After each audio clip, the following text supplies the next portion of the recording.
What if what you want isn't actually what you need? What if I told you that the thing you're desperately chasing for right now, the new job, the dream relationship, the fancy lifestyle, isn't actually the thing that will make you happy? That you could get it, have your little celebratory moment, and then wake up one day realizing you still feel meh. I know. Devastating news, hey? Almost as devastating as realizing you left your tea to go cold again. Next, I'll be telling you that tea fixes all problems, which, let's be honest, it does. This isn't another self-help spiel from someone who thinks enlightenment is achieved through overpriced matcha and staring wistfully into the horizon. Nope. Today we're going to talk about the sneaky little trick your brain plays on you. The one that keeps convincing you that happiness, confidence, or success is just out of reach. And more importantly, how to break that cycle and start feeling content right now without having to quit your job, find a soulmate, or move to a remote island.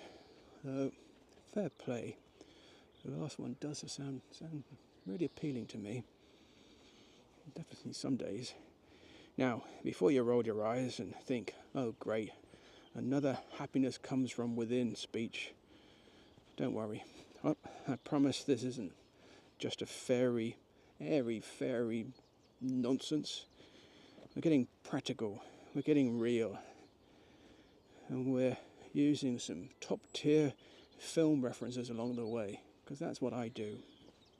Here's the deal. Life is basically an inside-out game. Your perception, what you believe, how you see your word.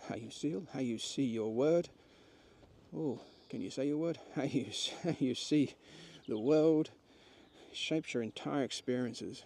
It's like the Matrix, but instead of dodging bullets in slow motion, you're dodging existential crises every Monday morning. Think about it. Ever notice how two people can experience the exact same situation in completely different ways? One person walks into work, sees a mountain of emails, and immediately assumes the universe is out to get them. The other, an opportunity to show my productivity and impress my boss. Same scenario, different mindset. One of them is about to have a significantly better day at least. And this doesn't just apply to work. Let's talk about relationships. Loads of people, they say they want a loving, respectful, values-aligned relationship. Makes sense, right? I know. But then there's a sneaky little set of subconscious beliefs in the background whispering, relationships are hard work. People always leave. You can't trust anyone. And without realizing it, those beliefs shape how you act. And ironically, end up creating the very thing you're afraid of. It's like when Harry Potter finds out he can speak parcel tongue. He didn't even know it when he had the ability. It was just there, messing with his life in the background. Your subconscious beliefs? They're basically your internal parcel tongue whispering in ways you didn't even notice. And half the time, they're feeding you a load of rubbish. The tricky thing about these subconscious beliefs is that they feel like facts. They don't pop up and announce themselves like, hello, I'm an outdated belief, ruining your life. Would you like to reconsider me? No. They slip in unnoticed, disguising themselves as just the way things are. For example, if deep down you believe making money is hard, then every opportunity to earn more money will feel like a struggle. If you think people can't be trusted, you'll subconsciously attract or create situations that reinforce that. It's less law of attraction and more law of confirmation bias. And when you try to change, the subconscious doesn't appreciate being called out. It's like Gollum clutching his precious ring.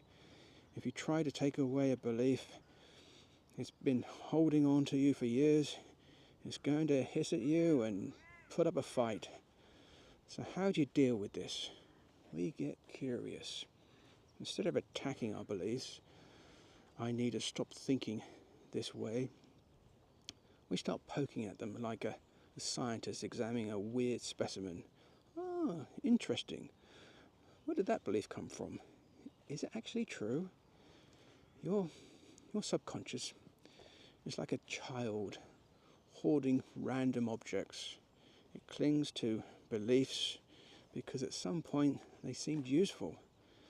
But if you approach it with curiosity instead of aggression, it's more likely to hand them over. I'll be happy when trap, hey? Whatever it is you want, whether it's more money, confidence, a six-pack, it always comes with an invisible contract. It says, once I have this, then I can be happy. Once I get the promotion, then I'll feel successful. Once I find the right person, then I'll feel worthy of love.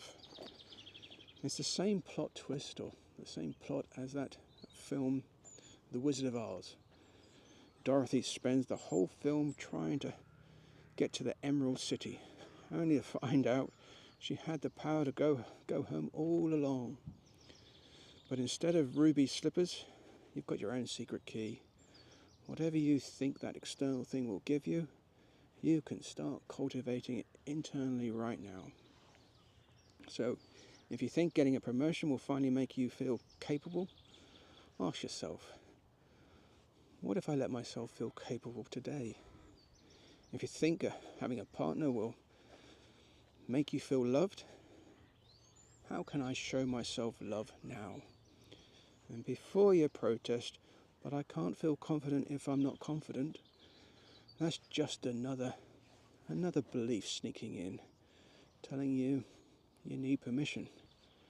Spoiler alert, you don't. Let's look at some real world examples.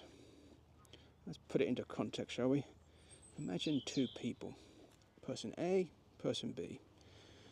Both are trying to be more confident. Person A says, I'll be more confident when I lose weight, get a new job, get a new wardrobe. They spend months chasing external changes, and while they do feel a temporary boost, their baseline confidence doesn't change much at all. Person B, on the other hand, channels the inner Dwayne "The Rock" Johnson. They start acting confident now, even if it feels unnatural at first. They stand up straighter, speak with more certainty, and crucially, they don't wait for external proof before feeling confident. The result? They rewire their brain faster, because confidence isn't actually about achievement, it's about how you carry yourself. Now, if the rock example is a bit much, you could also take Mr. Bean. That's a different approach. Just wing it with absolute conviction. He is never concerned about whether his actions make sense. He just does them. And somehow it all works out. Final thought. Here's a takeaway. If you're chasing something external, first figure out what it represents internally. Success, freedom, love, security, whatever it is. Find a way to give it to yourself now. This doesn't mean giving up on your goals, far from it. It means pursuing them from a place of already feeling whole, rather than hoping they'll complete you. And next time your brain tells you, I'll be happy when, interrupt it. Ask, what if I let myself feel that now. Or alternatively, just make a cup of tea. Because let's be real, that does fix most problems, doesn't it? Now, if this resonated with you and you want to dive deeper, check out the stuff I've got in the description below. It's like, it's basically Hogwarts, but for personal growth.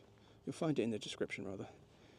And if you're feeling extra generous, like and subscribe, because algorithms need love too. Until next time, remember this. You don't need permission to be happy. You've had ruby slippers all along. Love you guys, and I miss you. Have a great day.